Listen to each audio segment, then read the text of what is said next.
Nous sommes une équipe de hackers d'élite. Nous venons de voler pour 50 millions de dollars de crypto-monnaies. Mais pendant notre fuite, les flics nous ont repérés en un instant. D'innombrables policiers et vigiles nous sont tombés dessus. Mais la sécurité de cette entreprise ne faisait pas le poids contre nous.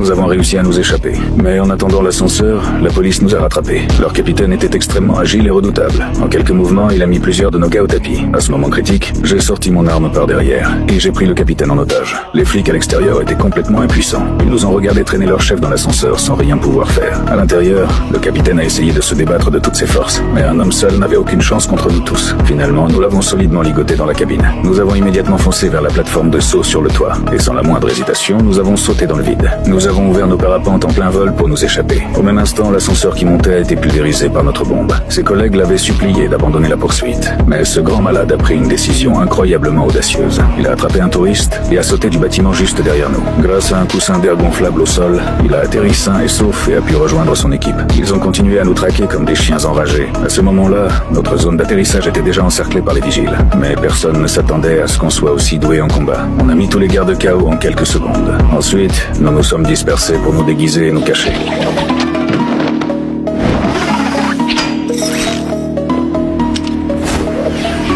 Nos techniques de camouflage sont vraiment de classe mondiale. En un clin d'œil, nous nous sommes fondus dans la clientèle de l'hôtel. C'est alors que les flics ont débarqué. Mais même en face à face, ils étaient incapables de nous reconnaître. Le système de sécurité de l'hôtel avait déjà été totalement piraté. Nous pouvions nous y promener librement et en toute tranquillité. Soudain, le directeur de l'hôtel a remarqué quelque chose de louche. Il s'apprêtait à venir nous interroger. Nous avons instantanément modifié notre apparence et nous nous sommes croisés sans le moindre problème. C'est ainsi que nous avons échappé à cette immense chasse à l'homme.